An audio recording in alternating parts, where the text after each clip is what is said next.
Hello everyone, welcome to Global Learning Marathi platform. This is Professor Swati Patil and today we are going to study about Maharashtra SET exam 2025. ठीक आहे, तर आजच्या सेशनमध्ये आपण राज्यशास्त्र विषयातील पॉलिटिकल थिअरी जो आहेत, राजकीय सिद्धांत आहेत ते आपण मागील काही सेशनपासून चालू केलं होतं. त्यामध्ये काही कन्सेप्ट ट्रॅडिशन आपण घेत आलेलो आहोत.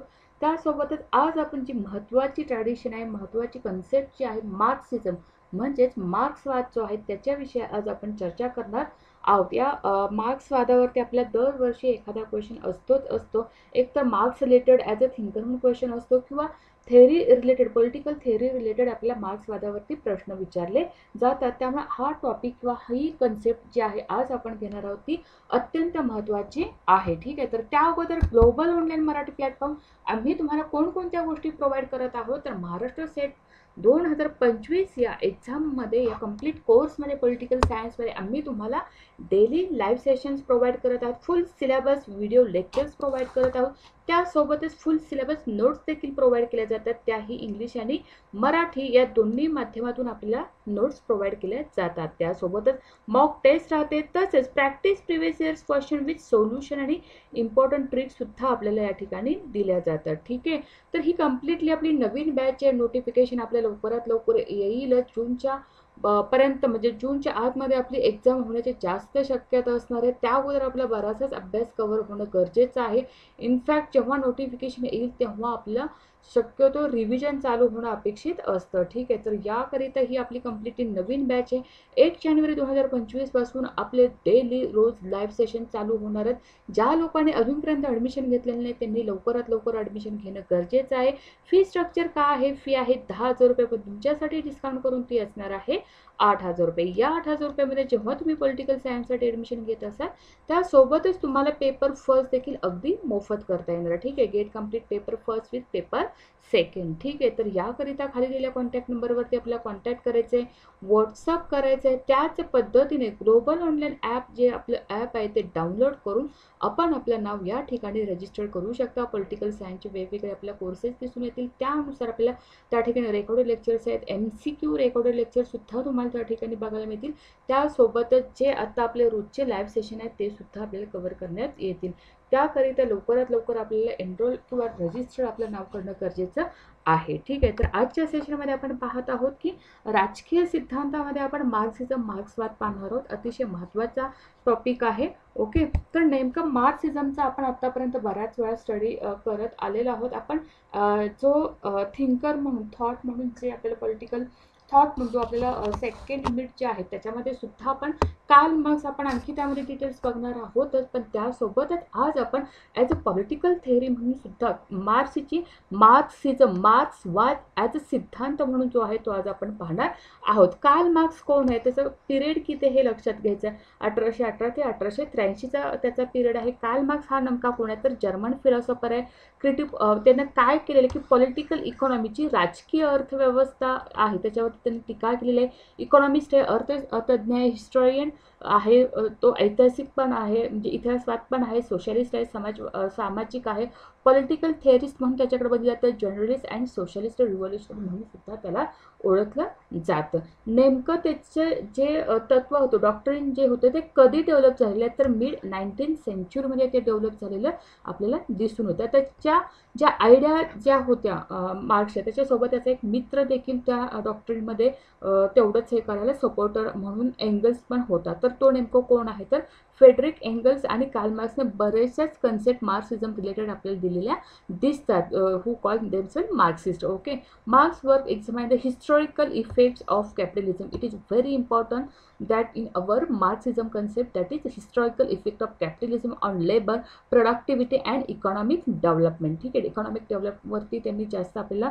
सांगितलं की मीन्स ऑफ प्रोडक्शन कोणाचे, त्याच्यामुळे बुर्जुआ क्लास असेल किंवा जो प्रोलिटरेट वर्ग वगैरे किंवा सर्वहारा वर्ग त्यांची काय झालेली आहे उत्पत्ती झालेली आहे, किंवा ते वेगवेगळे वर्ग त्याच्यामुळे इकॉनॉमिक बेसमुळं किंवा जो इमला आहे म्हणजे आर्थिक बेसवरती तो वेगळा पडलेला आपल्याला दिसून येतं. मग मार्क्सने नेमकं काय काय काय केलेलं आहे. ओके, आता मार्क्स जर बघितलं तर हे त्याची आपल्याला थोडक्यात ओळख लक्षात येते की तो नेमका कोण होता, त्याचा पिरियड काय होता, येते लक्षात. त्याच्या सोबत जो मित्र काम करणार होता त्याचं नाव काय आहे, इथंपर्यंत ठीक आहे. मार्क्सचं नेमका काय म्हणणं होतं, तो पॉलिटिकल राजकीय सिद्धांतकार म्हणून त्याच्याकडे पाहिलं जातं, पत्रकार म्हणून त्याकडे पाहिलं जातं, समाजवादी क्रांतिकारक म्हणून त्याच्याकडे पाहिलं जातं, सगळ्यात बेस्ट म्हणून त्याकडे अर्थशास्त्रज्ञ जेव्हा म्हणून पाहिलं जातं तेव्हा तो नेमकं काय आपल्याला सांगत असतो. अर्थशास्त्राच्या बेसवर किंवा जो इकॉनॉमिकली बेसवरतीच त्यानं आपल्याला जे भांडवलशाह आणि कामगार वगैरे याच्यामध्ये विभागणी केलेली दिसून येते. मग विभागणी केल्यानंतर जास्तीत जास्त मोड ऑफ प्रोडक्शन किंवा ज्याच्याकडे उत्पादनाची साधने आहेत असा भांडवलशाह जो आहे तो अधिकाधिक श्रीमंत होत जातो आणि तो एकंदरीत कामगार वर्गाची कशी पिळवणूक करतो हे थोडक्यात सांगण्याचा प्रयत्न मार्क्सिझममध्ये आपल्याला दिसून येतो. नेमकं काय कामगार वर्गाने नेमकं काय केलं पाहिजे, उत्पादनाची साधने जर त्यांच्या मालकीची असतील किंवा कामाचे तास असतील, मिळणारा मोबदला असेल, मग त्या रिलेटेड वर्ग संघर्ष असेल, बरोबर, मग परत्मभावाची वेळ असेल किंवा तो सिद्धांत असेल, त्यासोबत मग त्याकरिता आपल्याला क्रांती करणं गरजेचं आहे, साम्यवाद महत्त्वाचा. म्हणजे अशा प्रकारे आपल्याला एकंदरीत इकॉनॉमिक बेसवरती आपल्याला भांडवलशाह आणि कामगार वर्गामध्ये कशी दरी निर्माण होत गेली आणि त्यानंतर कसे सिद्धांत डेव्हलप होत गेले हे आपल्याला मार्क्सवादी सिद्धांतानुसार लक्षात येतं. म्हणजे राजकीय अर्थव्यवस्थेची नेमकी टीका काय, त्याचा आधार काय, द्वंद्वात्मक भौतिकवाद म्हटलं काय, डायलेक्टिक भौतिकवाद काय, ऐतिहासिक काय, हिस्टॉरिकल काय आहे, वर्ग संघर्ष म्हणजे नेमकं काय, क्रांती नेमकी कशासाठी, किंवा जो परकेपणाची भावना किंवा एलिएशन म्हटलं जातं किंवा परात्मभाव सिद्धांत नेमका काय सांगतो ते आपण डिटेलमध्ये पाहणार आहोत. सर्वात सुरुवातीला आहे डायलेक्टिक मटेरियलिझम. हे जे आपण द्वंद्वात्मक भौतिकवाद आपण कुठल्या थॉटमध्ये पाहिलेलं होतं किंवा आणखी कोणाच्या ह्याच्यामध्ये आपल्याला दिसून येतं, तर द्वंद्वात्मक सिद्धांत जो आहे भौतिकवादाचा सिद्धांत सगळ्यात पहिल्यांदा कुणीही मांडलेला आहे तर हेगेलकडून ॲक्च्युली त्याने घेतलेले, पण त्यापूर्वी तर हॉब्सने सुरुवातीला मांडलेला आपल्याला दिसून होतो. हॉब्सने, ठीक आहे, म्हणजे सगळ्यात सुरुवातीला हॉब्सने मांडलेलं आहे. पण मार्क्सने नेमका कुणाकडून घेतलेला आहे, तर मार्क्सने जो द्वंद्वात्मक पद्धती जी आहे ती आपल्याला हेगेलकडून घेतलेली दिसते. म्हणजे आयडिया आहे, आयडिया हा विकासाचा पदार्थ नसून म्हणजे सबस्टन्स आणि उत्पन्न शक्तीचा समावेश होतो, असं म्हणजे थेसिस, सिंथेसिस आणि अँटीथेसिस असं ह्याच्यावरती लक्षात घेतलं पाहिजे. म्हणजे आयडिया ही कन्सेप्ट महत्त्वाची आहे. नंतर मॅटर आहे, मॅटर काय करतं का through dialectic process because in contradiction until high stage of development comes into existence. म्हणजे त्यांना काय सांगायचं, कॅपिटलिझम नेमकं काय करतं, थेसिस काय आहे, अँटीथेसिस आहे, आणि त्याच्यानंतर मग जो होणारा संवाद आहे तो महत्त्वाचा आहे. अशा पद्धतीने डायलेक्टिक मटेरियलिझम आपल्याला या ठिकाणी त्यांनी मांडलेलं आपल्याला दिसून होतं. म्हणजे जगाला एक निरपेक्ष कल्पनेने मूर्त स्वरूप मांडणाऱ्या आदर्शवादाच्या विरुद्ध मार्क्स भौतिकवाद काय मानतो की जग हे निसर्गातच भौतिक आहे, जगाचा विकास हा मॅटरच्या किंवा पदार्थाच्या हालचालीच्या नियमानुसार होतो. म्हणजे फक्त आपलं मनच अस्तित्वात आहे असं प्रतिपादन करणाऱ्या कल्पनेच्या विरुद्ध जाऊन मार्क्सवाद एक वेगळं भौतिक तत्वज्ञान एक वेगळं मानतो, जो की पदार्थ किंवा जो काही मॅटर आहे तो आपल्या मनाच्या बाहेर निघतं एक स्वतंत्र अस्तित्व आहे. मग ते अस्तित्व कशाच्या स्वरूपात आहे, तर ते द्वंद्वात्मक अस्तित्व जे आहे ते कल्पनेच्या पलीकडे जाऊन एकंदरीत त्याचा मोड ऑफ प्रोडक्शन इकॉनॉमिकली बेसवरती त्याचा आधार असल्याचं त्यांनी सांगितलं. म्हणजे तत्वज्ञानाचा इतिहास आहे का, नाही, तर ते नेमकं काय आहे, तर आर्थिक उत्पादनाचा इतिहास त्याला रिलेटेड आहे असं आपल्या द्वंद्वात्मक भौतिकवादामध्ये सांगितलं. तर हॉब्सने पण आपल्याला सांगितलं का थेसिस, अँटीथेसिस आणि जे वाद, प्रतिवाद आणि संवाद असं सांगितलेलं होतं. काय म्हणजे हॉब्सने पण सांगितलं होतं, त्यासोबतच आपल्याला हेगेलने सुद्धा याबाबत बोललेलं होतं. पण हे वाद प्रतिवाद हे सगळं तुम्ही जे सांगताय हे आयडियाच्या दृष्टिकोनातून, मॅटरच्या दृष्टिकोनातून किंवा कल्पनेबाबत तुम्ही बोलत आहात, इतिहासाच्या बाबत तुम्ही बोलत आहात, पण ह्या सर्वांच्या पलीकडे जाऊन हे ना आर्थिक बेस, इकॉनॉमिक बेसवरती, आर्थिक उत्पादनाच्या इतिहासावरती आपल्याला मार्क्सने द्वंद्वात्मक भौतिकवाद म्हणलेलं आपल्याला दिसून होते. त्याचे काय फीचर्स असलेले आपल्याला दिसून होतात ते नेमके काय की नकाराचा नकार म्हणून संश्लेषण त्याच्याकडे पाहिलं जातं. म्हणजे synthesis as a negation of negation सांगितलं. म्हणजे त्यांनी नकाराचा नकार म्हणजे अगोदर त्यांनी काय जे वाद प्रतिवाद संवाद असं म्हणते ते संवादाला वावच नाही आहे मार्क्सच्या मते, संवाद नकोच आहे आम्हाला, म्हणजे ते थेसिस, अँटीथेसिस अँड सिंथेसिस असं म्हटलं जातं. मग ह्या सिंथेसिसच्या प्रक्रियेतून जातं, पण सिंथेसिस हे नेमकं काय, थेसिस आणि अँटीथेसिस एकत्र उत्तम घटक म्हणून ते एकत्र, म्हणजे वाद प्रतिवाद इज इक्वल टू संवाद म्हणजे सिंथेसिस असणार आहे. ठीक आहे, इंग्लिशमध्ये काही वर्ड्स आहेत, मग संश्लेषण म्हणजे संवाद असेल, थेसिस म्हणजे काय असणार, वाद आणि नंतर अँटिथेसिस म्हणजे प्रतिवाद असेल. हे उत्तम घटक आहेत, हे मान्य. पण ह्याचा नेमका पाया कशातून निर्माण होतो, तर हा एक विरोधाभासातून निर्माण होतो. प्रत्येक वस्तू विरुद्ध एक वस्तू निर्माण होते, बरोबर. म्हणजे भांडवलशाहीविषयी बोलताना आपल्याला दिसून होतं. हे नेमकं काय सूचित करतो, की कोणतीही दैवी शक्ती जी आहे ती इतिहासाच्या विकासाला चालना देत नाही, तर जे काही फिजिकल मटेरियल आहे, भौतिक घटक आहेत, ते निर्धारित करतात. म्हणजे मार्क्समध्ये लोकशाही विकासाची यंत्रणा नाही असं सभान सुद्धा याबाबत म्हटलेलं दिसून येतं. म्हणजे मार्क्स नेमका आपल्याला द्वंद्वात्मक विषय काय सांगतो, की देवाने शक्ती निर्माण केले, इतिहासानुसार वाद प्रतिवाद किंवा सुसंवाद साधला जातो. या बेसवरती जरी हॉब्सनं हे मांडलं असेल, जरी हे हेगेल याच्याविषयी विचार करत असला तरी सुद्धा मार्क्स याला कुठंतरी भौतिक घटकामध्ये विकास निर्धारित करत असताना दिसतो, किंवा एकंदरीत आर्थिक घटकामध्ये निर्धारित करत असताना दिसतो. म्हणजे हे दैवी नसून किंवा दैवी शक्तीच्या इतिहासावरती वाद प्रतिवाद होत नसून हे आर्थिक घटकावर कसे आधारित आहे हे आपल्याला मार्क्सने सांगण्याचा प्रयत्न केला. म्हणजे आर्थिक उत्पादनाची साधने ज्याच्याकडे आहेत त्याच्याकडेच कसा समाज ओढला जातो, किंवा त्याच्याकडेच कशी राजकीय सत्तेची पाळीमुळे सुद्धा किंवा त्याच्याकडे दिसून येतात, किंवा एकंदरीत तो सगळ्यांच्या वरती कसं स्वतःचं अस्तित्व गाजवण्याचा प्रयत्न करतो.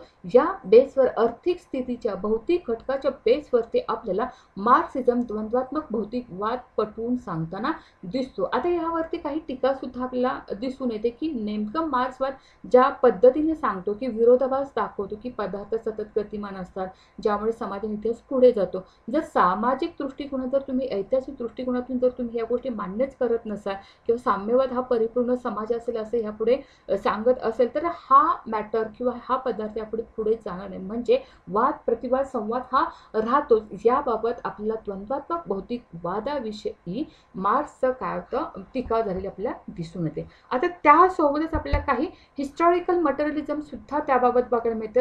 जरी त्यांनी द्वंद्वात्मक वाद प्रतिवाद संवादामध्ये जरी समजा द्वंद्वात्मक गोष्ट जर आपल्याला फिजिकल किंवा भौतिक घटकामध्ये सांगण्याचा प्रयत्न केला, त्याच पद्धतीने ऐतिहासिक भौतिकवादाविषयी सुद्धा आपल्याला मार्क्सने सांगितलेलं बघायला मिळतं. म्हणजे मार्क्सने ऐतिहासिक भौतिकवाद समजून घेण्यासाठी आपण काय केलं, त्याने नंतर द्वंद्वात्मक भौतिकवादाचा सिद्धांत लागू केलेला दिसून होतं. त्याच्या अगदी उलट म्हणजे द्वंद्वात्मक भौतिकवादामध्ये कुठल्याही प्रकारे ऐतिहासिक भौतिकवाद किंवा ऐतिहासिक कल्पनेला कुठेही त्यानं तात्विक आधार घेतलेला नव्हता. मग ऐतिहासिक भौतिकवादामध्ये त्यानं कुठेतरी तात्विक आधार घेतलेला दिसून होतो, वैज्ञानिक आधाराचे सुद्धा प्रतिनिधित्व करत असताना दिसून होतो. म्हणजे सुरुवातीचा जो द्वंद्वात्मक होता त्याला तात्विक आधार होता, मात्र सध्या ऐतिहासिक भौतिकवादाला जो आधार आहे तो कशाचा आहे, तर तो आपल्याला वैज्ञानिक आधार त्याने घेतलेल्या ठिकाणी दिसून होतो. मग मार्क्सची ऐतिहासिक भौतिकवादाची संकल्पना जर समजून घ्यायची असेल तर आपल्याला काही घटक समजून घ्यावे लागतात,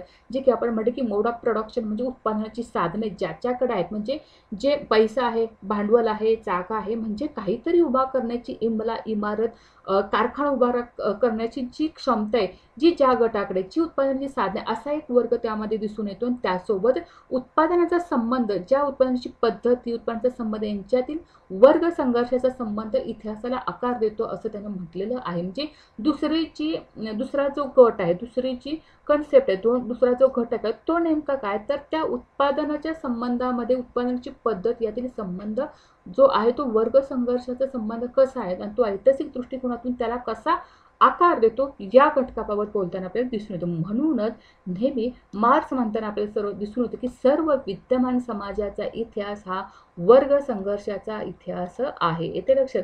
म्हणजे जे काही ऐतिहासिक दृष्टिकोनातून बऱ्याच गोष्टी, म्हणजे प्रत्येक काळामध्ये आपल्या कुठे ना कुठे तरी वर्ग संघर्ष असलेला दिसूनच येतो. मग तो साम्यवादाचा काळ असेल किंवा प्रिमेटिव्ह असेल, मध्यम काल असेल वगैरे, जे असे काही पुढे आपण पाहणारच आहोत, असे बरेच काही पिरियड्स येतील. त्या पिरियडमध्ये आपल्याला हा वर्ग संघर्ष दिसूनच येतो. त्यामुळे सर्व विद्यमान समाजाचा इतिहास जो काय तो संपूर्णतः वर्ग संघर्षाचाच इतिहास असलेलं निरीक्षण आहे त्याचं, म्हणून त्यांना असं म्हटलेलं आहे. आणि याच्यावरती वारंवार क्वेश्चन विचारलेला आहे की हे स्टेटमेंट नेमकं कोणाचं आहे किंवा याबाबत कोणी भाष्य केलेलं आहे. ठीक आहे, तर हे कार्ल मार्क्सने केलेलं आपल्याला दिसून येतं.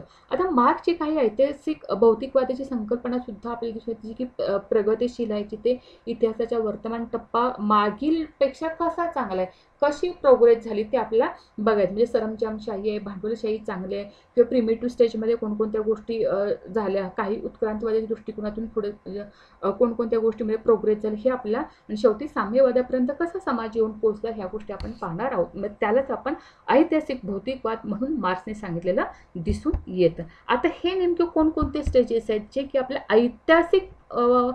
ऐतिहासिक भौतिकवादामध्ये आपल्याला सांगितलं. जे म्हटलं आदिम साम्यवाद, सगळ्यात सुरुवातीचा सगळ्यात पहिला टप्पा म्हणून त्याच्याकडे पाहिलं जातं. मग ह्या ठिकाणी जी काही आर्थिक संसाधने होती, जी की उत्पादनाची जी काही मालकी होती ती कुणाची होती, तर ती साम्यवाद म्हटलं ह्याचा अर्थ काय होतं, तर समुदायाची होती. जे आर्थिक उत्पन्नाची साधने असतील, जे की मोड ऑफ प्रोडक्शन असेल, ते कुणाचं होतं, तर समुदायामार्फत. मग त्यामुळे आर्थिक विषमता, खाजगी मालमत्ता किंवा राज्याचं कंट्रोल अशा काही गोष्टी होत्या का, तर या ठिकाणी काहीही नव्हतं. म्हणून त्याला आदिम समाजवाद असं म्हटलं जातं. ठीक आहे, म्हणजे ह्या ठिकाणी वर्ग संघर्ष अस्तित्वात होता का, नाहीये. राज्याचा कंट्रोल होता का, नाही. आर्थिक विषमता दिसून येते का, नाही. खाजगी मालमत्ता अशी काही गोष्ट होती का, नाहीये. कारण त्या ठिकाणी म्हटलेलंच आहे की समुदायाद्वारे आर्थिक संसाधनाची काय होती, ती कुणामार्फत नियंत्रित होती, तर ती एकंदरीत समुदाय समाजामार्फत नियंत्रित होती. त्यालाच आदिम साम्यवाद असं म्हटलेलं. म्हणजे सगळ्यात सुरुवातीचा टप्पा म्हणून मार्क्सवादाचा आपल्याला दिसून येतो. ऐतिहासिक भौतिकवादामध्ये सगळ्यात सुरुवाती आदिम साम्यवाद पाहिलं जातो.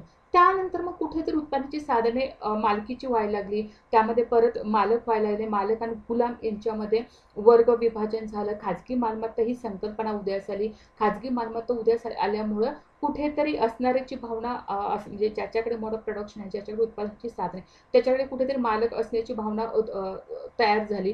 त्यामुळे शोषणाचा प्रकार निर्माण झाला. मग गुलाम असं म्हणजे मालक आणि गुलाम याच्यामध्ये परत समाजाची विभागणी झाली, आणि परत स्टेटचा एक रोल या ठिकाणी आला. पण स्टेट काय करत होते, की स्टेट हे नेमकं शोषणाचे साधन बनलं असं म्हटलं जातं. म्हणजे या ठिकाणी मालक आणि गुलाम असं दुसऱ्या टप्प्यामध्ये गुलामगिरीमध्ये आपल्याला आर्थिक उत्पन्नाची साधन ही मालकाकडे असल्यामुळे त्या ठिकाणी दोन वर्ग तयार झालेले दिसून येतात.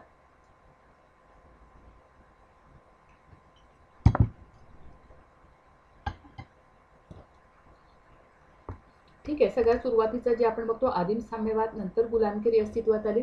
त्यानंतर जे सरंजामशाह, म्हणजे आता आपण मालक आणि गुलाम ह्या ठिकाणी आपल्याला दोन वर्ग अस्तित्वात असलेले दिसून येते. सरंजामशाही काय सांगते, सरंजामशाही शेतकरी म्हणजे स्वामीन शेतकरीशी रिलेटेड असलेली दिसून येते. गुलामगिरीमध्ये मालक प्रभू झाला, तर सरंजामशाही ज्याच्याकडे मालकी आहे, ज्याच्याकडे उत्पादनाची साधने आहेत, किंवा ज्याच्याकडे जमिनी आहेत, ठीक आहे, शेती आहे, अशा लोकांच्याकडे ते स्वामी असेल किंवा हे सरंजामदार असेल, आणि ते काय करायला शेतकऱ्यांचं काय म्हणतात की त्यांचं शोषण करत होते. म्हणजे समाज त्यांच्याकडे उत्पन्नाची साधने आहेत आणि उत्पादनाची म्हणजे आहे रे आणि नाही रे अशा प्रकारे ह्या ठिकाणी कुठेतरी विभागणी झालेली दिसून येते. म्हणजे दोन वर्ग परत दिसून येतात, स्वामी आणि शेतकरी. मग इथंपर्यंत आपल्याला लक्षात आलं का की आदिम साम्यवाद काय सांगतो, गुलामगिरी काय सांगते, म्हणजे जे ऐतिहासिक टप्प्यावर प्रत्येक टप्प्यावर ह्या दोन गोष्टी किंवा हे जे शोषण करणारे आणि शोषित असणाऱ्यांच्यामध्ये कशी वर्गवारी होत गेली यावरून आपल्याला दिसून येतं.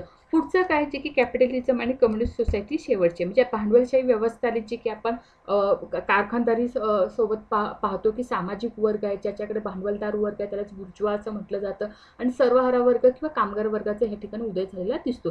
ज्याच्याकडे उत्पादनाची साधनं, ज्याच्याकडे पैसा आहे, ज्याच्याकडे कारखानदार आहे, अशा लोकांच्याकडे आहेरे वर्ग म्हटलं जातं. परंतु कामगाराचे शोषण या ठिकाणी देखील चालूच राहिलेलं दिसून येतं. म्हणजे ह्या ठिकाणी कुठेतरी स्वातंत्र्य, लोकशाही ही संकल्पना काय करत होती, म्हणजे जरी स्टेट असलं, ठीक आहे, राज्याची भूमिका जरी असली, तर ही राज्याची भूमिका नेमकं कुणाची हित पाहत होतं किंवा कुणाला सपोर्ट करत होती, तर ती भांडवलदार वर्गाला सपोर्ट करत असताना दिसून येतं. म्हणजे या ठिकाणी भांडवलशाही व्यवस्थेमध्ये किंवा ऐतिहासिक द्वंद्वामध्ये जे आपण बघतो, ऐतिहासिक भौतिकवादामध्ये जेव्हा आपण भांडवलशाही या टप्प्यापर्यंत येऊन पोहोचते, तेव्हा आपल्या लक्षात येतं की भांडवलदार वर्ग आणि कामगार वर्ग यांचा उदय झालेला दिसून येतो. या ठिकाणी या ठिकाणी आपल्याला कामगार वर्गाचं कुठेतरी शोषण होताना दिसून येतं. लोकशाही हक्क, स्वातंत्र्य या टप्प्यावरती यांचा उदय झालेला दिसून येतो. मात्र कामगार वर्गाचं पुरेपूर शोषण झालेले आणि जे काही राज्याची भूमिका आहे ती भांडवलदार वर्गाच्या हिताचाच विचार करत असताना दिसून येतो. मग त्यानंतर सगळ्यात शेवटी जो समाज अपेक्षित होता तो कोणता समाज आहे, तर कम्युनिस्ट समाज आहे. ठीक आहे, तर त्यामध्ये आम्हाला नेमकं काय पाहिजे होतं, तर ह्या ठिकाणी कामगार वर्गाने टोटली भांडवलशाही वर्गाला काय केलेलं, पूर्ण बदलून टाकलेलं किंवा उलथून टाकल्यानंतर साम्यवादाचा उदय झाला असं म्हटलं जातं. साम्यवादामध्ये नेमकं काय अपेक्षित आहे तर राज्यहीन वर्गहीन समाज अपेक्षित आहे. म्हणजे आम्हाला कोणत्याही प्रकारचं राज्य नको, कंट्रोल नको, वर्ग कोणत्याही प्रकारचा नको, न्याय आणि समान समाज पाहिजे. म्हणजे कम्युनिस्ट समाजातील लोकांची आपण प्रिमिटिव्ह कम्युनिझम सुरुवातीला पाहिलं त्याच पद्धतीने शेवटी आम्हाला समाज कसा अपेक्षित आहे तर साम्यवादी समाज आम्हाला शेवटी अपेक्षित आहे. ज्या ठिकाणी कोणत्याही प्रकारचा वर्ग नसेल, कोणत्याही प्रकारचं राज्य नसेल, म्हणजे वर्ग आणि राज्य आपोआप काय म्हणते लयाला जातील. त्यामुळे समाजामध्ये कोणते धर्माची विचारसरणीची गरज राहणार नाही. एकंदरीत जी काही उत्पादनाची साधने आहेत ती एकंदरीत कुणाच्या मालकीची असणार तर ती समूहाच्या मालकीची असणार आहे. त्यामुळे समाज सुखी होणार. म्हणजे त्यामध्ये कुठेही आहे रे नाही रे या वर्गाची कुठेही काय होणार नाही, कोणत्याही प्रकारची दरी निर्माण होणार नाही असं म्हटलेलं आहे. मग ह्यामुळे नेमकं काय होईल की उत्पादनाची साधने जी असतील किंवा जी काही खाजगी मालमत्ता असेल या पद्धतीने कोणत्याही प्रकारची दरी निर्माण न होता कम्युनिस्ट समाज म्हणजे लोकशाही बंधुत्व आर्थिक समानतेमुळे विकसित होणारी अवस्था निर्माण होईल. अशा पद्धतीने ऐतिहासिक भौतिकवादामध्ये आपल्या मार्क्सने हे महत्त्वपूर्ण विचार मांडलेले दिसून येतात. अतिशय महत्त्वाचं आहे. एकदा व्यवस्थित मार्क्सिझम लक्षात आलं ना त्याच्यावर ते कसाही क्वेश्चन म्हणजे आपल्याला तो टॅकल करता येतो. आता त्यानंतर ऐतिहासिक भौतिकवाद सांगितलं. मग सोशल स्ट्रॅटिफिकेशन काय, सामाजिक स्तर काय, हे कशावरून कळतं तर हे वर्ग संघर्ष सांगतात. कारण वर्ग पडलेले भांडवलशाही अर्थव्यवस्थेत आहे रे नाही रे, ज्याच्याकडे आहे तो आहे किंवा ज्याच्याकडे उत्पादनाची साधने आहे तो भांडवलशाह असेल किंवा तो बुर्जुआ क्लास आहे. मग ह्यामध्ये बदल जर घडवायचा असेल म्हणजे हा वर्ग संघर्ष कशामुळे घडून आलेला आहे तर हा वर्ग संघर्ष आम्हाला कामगार वर्गाचं सर्वार वर्गाचं जे जास्तीत जास्त शोषण घडून आलं किंवा जास्त कामाचे तास असतील, मिळणारा मोबदला असेल तो कमी असेल आणि जो मिळणारा नफा आहे तो त्यांच्या खिशात अधिक जात असेल, जेव्हा असं लक्षात आलं तेव्हा वर्ग संघर्षाला सुरुवात झालेली. कुठेतरी दोघांच्या मध्ये द्वंद्व निर्माण झालं आणि यामुळे सामाजिक स्तरीकरण निर्माण झालेलं आपल्याला दिसून येतं. मग मार्क्सने समाजाला परत 2 वर्गात विभागले तर ते विभागलेल्या समाजाचे स्पष्टीकरण दिले की समाजातील वर्ग विभाजन संपवणे हा आपला अंतिम उद्देश असला पाहिजे. मग हे संपवण्यासाठी काय करणं गरजेचं आहे तर यासाठी क्रांतीशिवाय मार्ग नाही. मार्क्सच्या मतेमध्ये काही कोणताही बदल जर घडवायचा असेल, कोणताही अपेक्षित बदल जर आपल्याला हवा असेल तर वर्ग संघर्षातूनच इतिहासाची वाटचाल होत असते. आणि ते कशातून शक्य आहे तर त्याकरिता आम्हाला क्रांती ही करावीच लागणार आहे. ज्यानुसार आपल्या वर्ग संघर्षाच्या इतिहासातून क्रांतीविषयी बोलताना आपल्या मार्क्स दिसून येतो. म्हणून रिव्हॉल्युशन सांगितलेलं आहे की क्रांती कशासाठी हवी आहे कारण आमचा समाज जो आहे तो कशामध्ये हे केलेलं आहे तर समाज हा वर्ग संघर्षामध्ये किंवा वर्गामध्ये विभागलेला आहे. बरोबर, वर्गामध्ये तो विभागलेला आहे. वर्ग जाणीव आवश्यक आहे. जोपर्यंत त्या वर्गाला जोपर्यंत म्हणजे जो काही सर्वहारा वर्ग आहे, कामगार वर्ग, जोपर्यंत त्याला तशी जाणीव होत नाही की आपल्यावरती अन्याय होतो, आपल्याकडे जास्तीचं काम करून घेतलं जातं, तोपर्यंत त्या गोष्टी त्याला जाणीव होत नाही, तोपर्यंत क्रांती होणं शक्यच नाही. असंही आपला मार्क्स म्हणून सांगतो की भांडवलशाहीने निर्माण केलेला जो काही वर्ग आहे तो जाणीवाला चालना देतो. मग मार्क्सने नेमकं काय कबूल केलं तर भांडवलशाहीच्या विनाशाची बीजे ही त्याच्यातच दडली आहेत. कशी तर सर्व आणि कामगार वर्ग हे त्याच्या विनाशाचे बीज आहेत असंही त्याने सांगितलं. म्हणजे जी काही जाणीव निर्माण करते ती कामगार वर्गाची आर्थिक परिस्थिती दाखवून देते. म्हणजे कामगार वर्गाला आपल्याला लक्षात आलं पाहिजे, जाणीव झाली पाहिजे की जे आपल्यावरती शोषण होते या शोषणासाठी कुठेतरी आपल्याला आवाज उठवला पाहिजे. म्हणजे इथेपर्यंत लक्ष आलं की हा नेमका संघर्ष कशाचा आहे तर हा नेमका संघर्ष हा वर्गामध्ये म्हणजे उत्पादनाची साधने ज्याच्याकडे आहेत, मोड ऑफ प्रोडक्शन ज्याच्याकडे आहे, ज्याच्याकडे आहे म्हणजे जे कारखानदारी वर्ग, भांडवलशाह, इन्व्हेस्टर म्हणून जे आहे तो जो वर्ग आहे आणि ज्याच्याकडे काहीच नाही अशा प्रवर्गामध्ये मार्क्सने जेव्हा ह्या दोघांचं बायफिकेशन केलं आपल्याला दिसून होते त्यावेळी एकंदरीत कामगारांना असं दिसून आलं पाहिजे की कामगारांना ह्या गोष्टीची जाणीव असली पाहिजे की आपल्यावरती शोषण होते. जोपर्यंत ही जाणीव होत नाही तोपर्यंत त्यांना लक्षात येणार आहे की नेमकी क्रांती कशासाठी करायची. येते लक्षात नेमकी क्रांती कशासाठी घडून आणायची म्हणजे एकंदरीत जोपर्यंत भांडवलशाही अधिक उत्पन्नास प्रोत्साहन म्हणजे भांडवलशाह वर्ग काय करतो, जितकं कामगाराचे शोषण करता येईल तितकं तो करतो आणि उत्पादनाचं जास्त म्हणजे उत्पादन जास्त घेण्याचा प्रयत्न करतो. जर उत्पादनाअभावी कामगारांना तो नोकरीवर काढून टाकले जाते, जर समजा असं काढून टाकलं गेलं तर असे किती कामगारांना काढून टाकणार आहे तो. म्हणजे शहरातील लोकांना समाजामध्ये थोडी तर जागरूकता वाढू शकते. मग भांडवलशाहीमध्ये काय आहे की समान कारणासाठी त्यांना एकत्र करेल कोण, तर कामगार वर्ग एकत्र होईल. दळणवळणाच्या नवीन माध्यमाच्या विकासामुळे जगाच्या इतर भागामध्ये सुद्धा जागरूकता निर्माण होईल. मग त्यामुळे काय होईल की एकंदरीत कामगार एकत्रित आल्यामुळे काय होणार की कारखानेच बंद पडतील. मग कारखाने बंद पडल्याचे कळताच कामगारांचे सर्वत्र शोषण होत आहे ही एक भावना निर्माण झाल्यामुळे कामगारांमध्ये एकंदरीत हा संदेश पसरला जाईल, ज्यामध्ये एक क्रांती शेवटी काय होणार आहे, शेवटी क्रांती घडवून आणली जाईल असं याबाबत मार्क्सने सांगितलेलं आहे.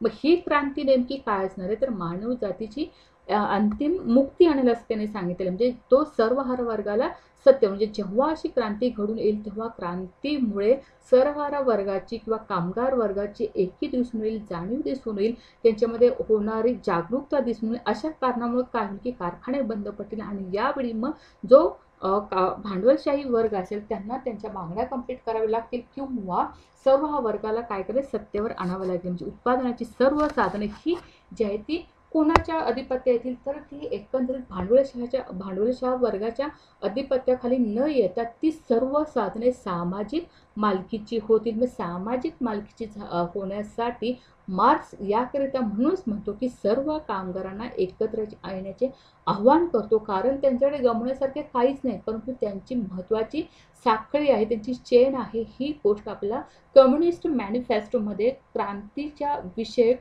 कार्ल मार्क्स आपल्याला सांगताना दिसतोय. येथे लक्षात क्रांती ही नेमकी कशासाठी. आता आपल्याला लक्षात आलं असेल की वन बाय वन आपल्या ह्या कशा गोष्टी लक्षात येईल. सगळ्यात सुरुवातीला आपण मार्क्स काय म्हणतो हे पाहिलं, म्हणजे मार्क्स कोण आहे आपल्याला लक्षात आलं.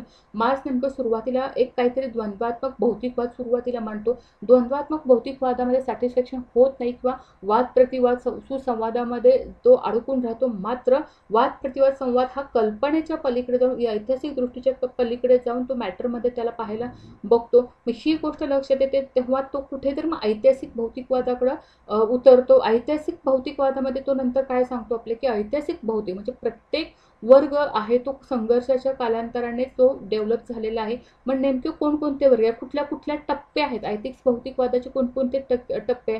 मग तो प्रिमेटिव्ह कम्युनिस्ट पासून ते कम्युनिस्ट पर्यंत कसा आला, ठीक आहे. म्हणजे सुरुवातीचा जो प्राचीन साम्यवाद त्याला म्हटलं जातं. मग नंतर जे गुलामगिरी अवस्था आली, सरंजामशाही अवस्था आली, नंतरची भांडवलशाही व्यवस्था आली आणि त्यानंतर मग कम्युनिस्ट अवस्था म्हणजे साम्यवादी अवस्थेपर्यंत कामगार वर्गाने किंवा एकंदरीत व्यक्तीने कसं पोहोचावे, समाजाने कसं पोहोचावं आणि एकंदरीत उत्पादनाची साधने जी आहेत ती एकंदरीत समाजाच्या मालकीची असली की त्या ठिकाणी कोणत्याही प्रकारचा वर्ग संघर्ष असणार नाही असं आपल्याला ह्या ठिकाणी त्याने ऐतिहासिक भौतिकवादाच्या सिद्धांतामध्ये इतकं सरळ साधं सोप्या पद्धतीने आपल्याला समजावून सांगितलेलं आहे. मग हा नेमका वर्ग संघर्ष कशासाठी होता, मग प्रत्येक टप्प्यावरती हा वर्ग संघर्ष कशामध्ये घडून आला, कोणकोणते दोन वर्ग जे आहेत ते अस्तित्वात आले. मग भांडवलशाही व्यवस्थेमध्ये तो अधिक तीव्र झालेला होता. मग वर्ग संघर्ष या ठिकाणी अधिक तीव्र झाला असेल तर मग नेमका जो सर्वहारा वर्ग आहे त्याची नेमकी भूमिका काय असली पाहिजे. का शोषण करत आहेत तर ते शोषण आपण सहनच करत राहायचं का. मग ही कुठेतरी जाणीव निर्माण झाली पाहिजे की आपल्यावरती शोषण होते. सर्व जगातील एकत्रित कामगारांनी किंवा सर्व जगातील कामगारांनी एकत्र येणं गरजेचं आहे हे आपल्याला मार्क्स सांगतो. कामगार जर एकत्र आले तर बऱ्याच गोष्टी बदलू शकतो. मग त्यामुळे क्रांती होऊ शकते. क्रांती घडवण्याची ही वेळ आहे. क्रांती घडवून आली तरच कामगारांच्या हाती सत्ता येईल किंवा कामगार उत्पादनाच्या साधनेचे मालक बनतील. मग त्यामध्ये मग कुठेही राज्य हा प्रकार नसणार, कुणाचाही कंट्रोल नसणार. म्हणजे एकंदरीत परत आपल्याला काय होणार आहे की भावना जी असणार आहे वर्ग संघर्षाची ती समाप्त होईल असं आपल्याला इथपर्यंत आपण ह्या गोष्टी पाहिलेल्या आहेत. आता इलेक्शनची कन्सेप्ट काय, ज्याला परात्मभाव सिद्धांत असं म्हटलं जातं.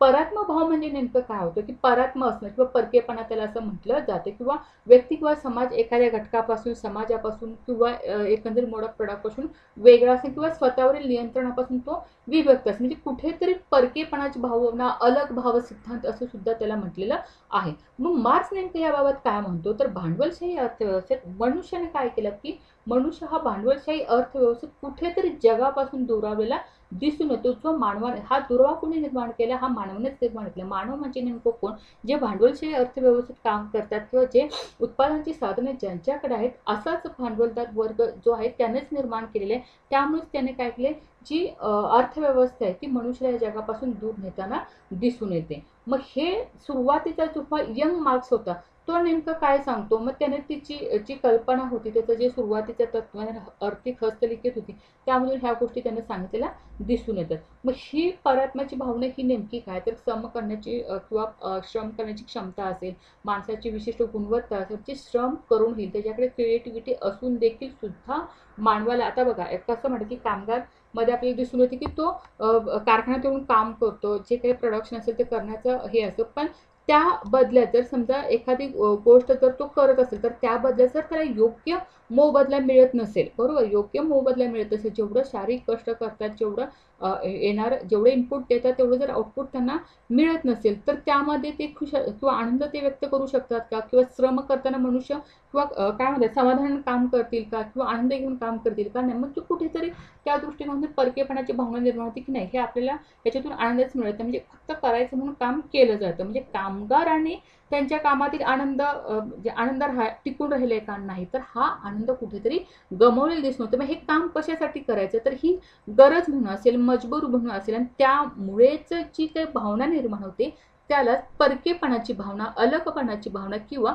परात्म भाव असं त्याला म्हटलेलं आहे. मग त्या ठिकाणी काही आपले टप्पे दिसून येतात, त्यामध्ये उत्पादन असेल, समाज असेल, पर्यावरण असेल, स्वतःपासून अलिप्त असेल, हे वेगवेगळे टप्पे आपल्याला या ठिकाणी दिसून येतात. मग हे श्रम विभाजन नेमकं कोणत्या पद्धतीचं आहे, श्रम जे असेल ते स्पर्धा आणि श्रम यांच्यावर आधारित असलेले दिसून येतं. म्हणजे उत्पादक शक्तीपासूनच आम्हाला अलिप्तता सुरू होते, वैयक्तिक कामगाराची भूमिका कमी होते, म्हणजे काम करण्याची इच्छा, जो आनंद आहे तो आपल्याला श्रम विभाजनामुळे काय होतो, तो दुरावलेला दिसून येतो. समाज नेमका काय, तर समाजाची अणुवादी समाजाची, न्यूक्लियर समाजाची निर्मिती करते, ज्या ठिकाणी व्यक्ती आत्मकेंद्रित बंधुत्व बनतात. म्हणून काय होते की स्पर्धा गमावली जाते, म्हणजे ज्यामुळे गळा कापून स्पर्धा गमावली जाते असं म्हटलं जातं, म्हणजे आत्मकेंद्रित व्यक्ती बनते, त्यामुळे परात्मक भाव काय होतो, जास्त डेव्हलप होताना दिसून येतो. मार्क्स पर्यावरण विषयक काय म्हणतो, तर निसर्गाकडे परत जा असं म्हणतो. ठीक आहे, निसर्गाकडे परत जा का, तर मानवाने सामाजिक जीवन आनंदाने आणि सर्जनशीलतेने जगलं पाहिजे. म्हणजे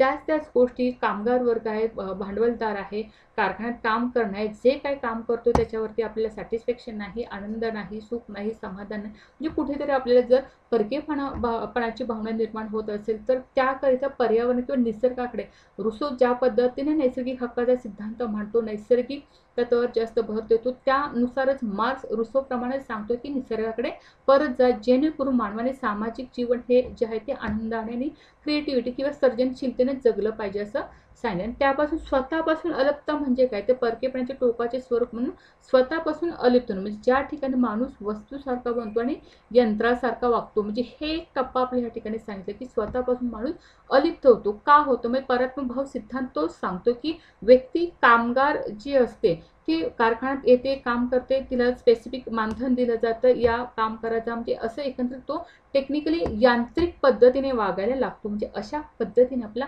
परात्म सिद्धांत काय हे आपल्याला लक्षात येईल. येते लक्षात की मार्क्सवादाची भूमिका नेमकं जेव्हा तुम्हाला मार्क्स व्यवस्थित कळेल, त्याची मेन थीम जेव्हा लक्षात येईल की तेव्हा पटपट आपल्या डोळ्यासमोर असेल की नाही, त्याचं क्रांती काय सांगते, बरोबर, वर्ग संघर्ष काय सांगतो, ऐतिहासिक भौतिकवाद काय सांगतो, परात्मभाव सिद्धांत काय सांगतो, या गोष्टी आपल्याला सरळ सरळ समोर यायला लागतात. ठीक आहे. नेक्स्ट, मेरिट्स काय आहेत किंवा काय गुण म्हणून आपण त्याच्याकडे काय बघू शकतो मार्क्सवादाकडे. येते लक्षात की मार्क्सवादी व्यवस्थेनुसार म्हणजे प्रत्येकाला राष्ट्रीय संपत्तीचा योग्य वाटा मिळतो, सर्व लोकांना समान संधी दिली पाहिजे, शोषण दूर केले, म्हणजे मार्क्सवादी अशा काही चांगल्या गोष्टी आहेत की आपल्याला भर देतो की मार्क्सवाद मानवी हक्कावरती भर देतो, समान हक्कावरती भर देतो, रचनेत समानता असायला हवी पाहिजे, समान लिंग भूमिका हे करतो, आरोग्य सेवा, शिक्षण सेवा इत्यादी प्रवेश मिळण्यासाठी मार्क्स आपल्याला कार्यरत असताना दिसतो. म्हणजे एकंदरीत मार्क्सला आपल्याला काय करायचं की मार्क्समध्ये यश मिळवण्यासाठी आपल्याला साम्यवाद जेव्हा तो सांगतो, म्हणजे समुदायाने एकत्र काम केलं पाहिजे, सर्व लोक एकमेकांना मदत करतील, म्हणजे कोणत्याही प्रकारचं आपल्यावर कंट्रोल ठेवणारी कोणतीही व्यवस्था नसेल, अशामुळे काय होईल की आहे रे आणि नाही रे असं कोणत्याही प्रकारचे दोन वर्ग जे आहेत ते अस्तित्वात येणार नाहीत. अशा पद्धतीने आपल्या ह्या गोष्टी ह्या ठिकाणी बघायला मिळतात. ठीक आहे. म्हणजे मार्क्सवादाविषयी जर आपल्याला चांगल्या गोष्टी किंवा काही गुण जर बघायचे म्हणले, तर मार्क्स हा नेमका काय करतो की कोणत्याही व्यक्तीमध्ये कोणताही फरक न करता, वर्ग असेल किंवा कोणत्याही प्रकारचं शोषण असेल ते पूर्णतः बंद होऊन समुदायाच्या ज्या उत्पादनाची साधने आहेत ती पूर्णतः समुदायाच्या मालकीची असली पाहिजे, जेणेकरून समुदायामार्फत त्या गोष्टी सगळ्या कंट्रोल झाल्या पाहिजे, तरच कुठेतरी व्यक्तीमध्ये आपलेपणाची भावना निर्माण होईल आणि सगळेच सुखी समाधानाने जगतील. अशा पद्धतीने मार्क्सवाद आपल्याला त्याच्यातले काही मेरिट्स असलेले आपल्याला दिसून येतात. आता त्याच पद्धतीने आपल्याला ज्या पद्धतीने मार्क्सवादाचे आपल्याला काही मेरिट्स लक्षात येतात, त्याच पद्धतीने काही डिमेरिट्स सुद्धा लक्षात येतात किंवा काही काय म्हणतात दोष सुद्धा आहेत, डिमेरिट्स आहेत, क्रिटिक्स आहेत. ते नेमके काय आहेत ते महत्त्वाचे किंवा वेगवेगळ्या थिंकरने त्याबाबत बोललेलं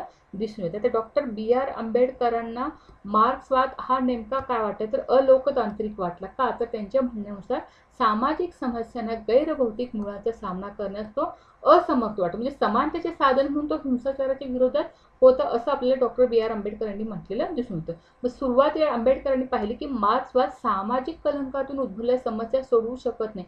त्याच्या म्हणण्यातून तो फक्त आर्थिक असमानतेवर केंद्रित, म्हणजे डॉक्टर बाबासाहेब आंबेडकरांना सामाजिक दृष्टिकोनातून सुद्धा मार्क्सवादाने पाहायला हवं होतं असं म्हटलं आहे. मात्र मार्क्सवाद नेमकं कोणत्या दृष्टिकोनात बघतो तर त्याचा नेमका बेस काय तर इकॉनॉमिक बेस आहे किंवा आर्थिक असमानतेवर तो जास्तीत जास्त केंद्रित झालेला दिसून येतो, म्हणून त्याच्यावरती थोडंसं क्रिटिक केलेलं दिसून येतं. आता हे लेस्की कोलावस्की काय म्हणतात की मार्क्सचे दार्शनिक मत वैज्ञानिक मार्गाने त्यांनी ते सिद्ध केले का तर नाही, वैज्ञानिक मार्गाने सिद्ध करता येत नाही असं एका थिंकरचं मत आहे. ओकोशिया यांच्यानुसार काय तर नफ्याचा दर घसरण्याची प्रवृत्ती मार्क्सच्या मतावर शंका घेते. म्हणजे काय तर भांडवलदारांनी खर्चात कपात करण्याचे तंत्र वापरले.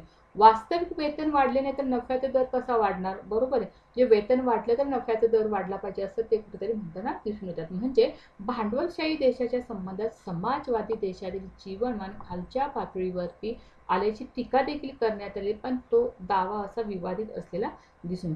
कार्ल प्रॉपर जे आहेत त्यांनी नेमकं काय सांगितलं की मार्क्सचा सिद्धांत सुरुवातीला खऱ्या अर्थाने वैज्ञानिक होता, मात्र तो नंतर वैज्ञानिक मतप्रणालीत मोडला गेला किंवा वैज्ञानिक ह्याच्यामध्ये कॉन्फ्लिक्टमध्ये राहिलेला दिसून येत नाही. Degraded into pseudo scientific dogmas, pseudo म्हटलं जातं, ठीक आहे.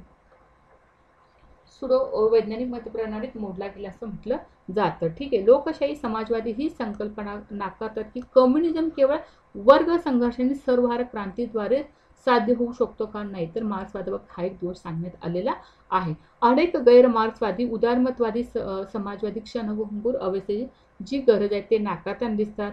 व्लादिमीर त्रिमेव काय सांगतात की मार्क्सने त्याच्या सैद्धांतिक परिसराचे पालन न करणारे निष्कर्ष काढलेले. त्यासोबतच जेम्स रॉबिन्स यांनी काय युक्तिवाद केलाय तर मार्क्सचा आर्थिक सिद्धांत मूलभूतपणे सदोष होता, कारण त्याने अर्थव्यवस्थेला काही सामान्य कायद्यामध्ये सुलभ करण्याचा प्रयत्न केलेला होता. म्हणजे अर्थव्यवस्थेवर संस्थाच्या प्रभावाकडे दुर्लक्ष केलेले आपल्याला दिसून येतं. म्हणजे अशा पद्धतीने जितके मेरिट्स किंवा जितके गुण आपल्या मार्क्सवादाविषयी दिसून येतात तितकेच गुण दिसून तितकेच आपल्याला काही त्याच्याविषयी टीका झालेली सुद्धा दिसून येते. इथपर्यंत सगळ्यांना क्लिअर असेल असं म्हणते, कारण हे आपलं आजचं रेकॉर्डेड सेशन आहे. लाईव्ह सेशन आपण उद्या घेणार होतो पण काही कारणास्तव ते घेण्यात नाही आलेले, तर हे रेकॉर्डेड सेशन आहे. जरी काही तुम्हाला शंका असेल तर तुम्ही जरूर मला कमेंट बॉक्समध्ये कळवू शकता किंवा आपल्या व्हॉट्सअप ग्रुपवर सुद्धा तुम्ही मला सांगू शकता, ठीक आहे. तर या इथपर्यंत मार्क्स जर तुम्हाला लक्षात आलं असेल त्यात रिलेटेड येणारे क्वेश्चन तुम्ही दोन्ही मधले म्हणजे पॉलिटिकल थॉटमध्ये सुद्धा मार्क्सचे काही क्वेश्चन बघू शकता. आता पॉलिटिकल थॉट जेव्हा आपण बघतो ॲज अ मार्क्समन जेव्हा बघतो तेव्हा त्याची पूर्ण हिस्ट्री आणि महत्त्वाचं म्हणजे मग त्याचं जे काही वर्क असेल त्याने जे काही लिहिलेले बुक्स असेल ते सगळे आपण डिटेल्स त्याच्यामध्ये पाहतो. यामध्ये ॲज अ थेअरी म्हणून जेवढे त्यांनी काही सिद्धांत मांडले त्याच्याविषयी आपण काय केले चर्चा केलेली. खूप थोडक्यात आणि व्यवस्थित सुटसुटीत ह्या गोष्टी घेतलेल्या. म्हणजे माझं म्हणणं एकच असतं की तुम्ही जास्तीचं मटेरियलिस्टिक न होता जास्तीचं मटेरियल हे वाचू ते वाचू ह्या युनिव्हर्सिटीत त्या कुठलंही वाचा तुम्ही मटेरियल, कोणतेही बुक वाचा, काही इश्यू नाही आहे. काही हे करू, फक्त ती कन्सेप्ट जी असते ना ती तुम्ही समजून घेणं गरजेचं असते.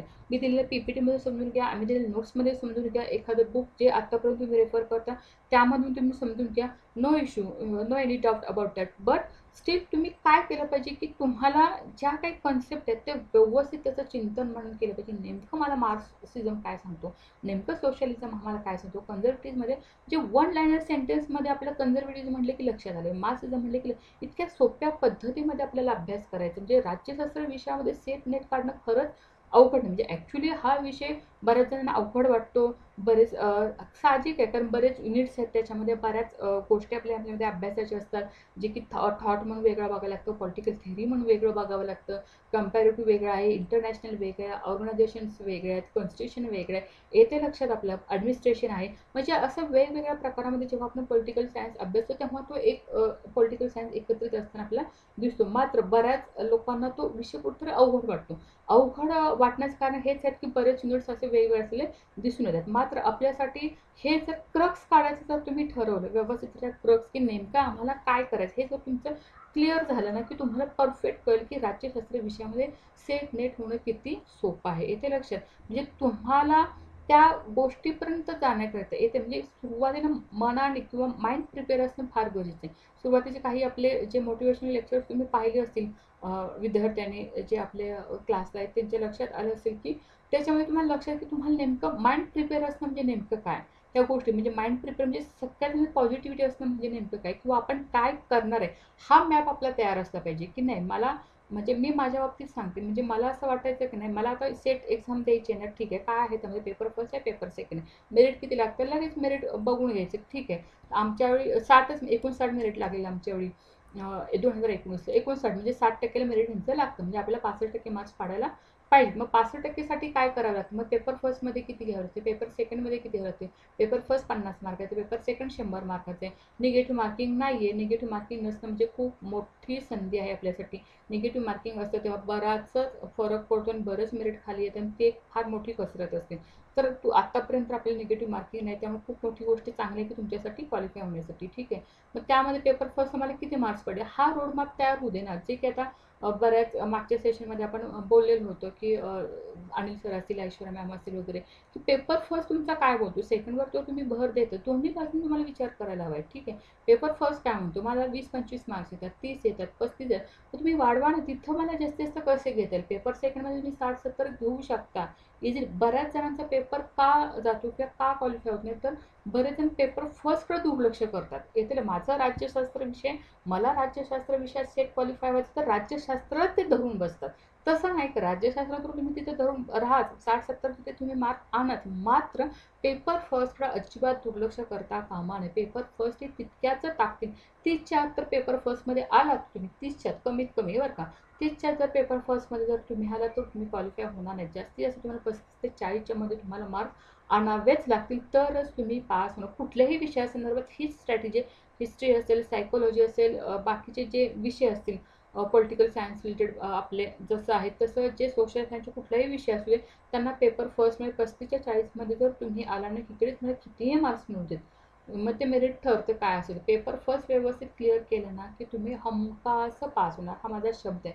लक्षात घ्या, पेपर सेकंडमध्ये आपण मार्क्स पाडतो, आपण तेवढे एफर्ट्स घेतो, मात्र पेपर फर्स्टकडे आपण कुठेतरी दुर्लक्ष करतो, तर हे दुर्लक्ष अजिबात होता कामा नये, ठीक आहे. तर नेक्स्ट आपण बघतो की इव्हॉल्युशन आणि निष्कर्ष जे आपण बघितलं की मार्क्स नेमकं काय सांगतो, की मार्क्स नेमकं जिवंत तत्वज्ञान सांगतो. मग मार्क्स नंतर नेमकं कोण आलं, लेनिन आलं, ट्रॉस्की, त्याला पोस्ट मार्क्सिझम असंही म्हटलं जातं.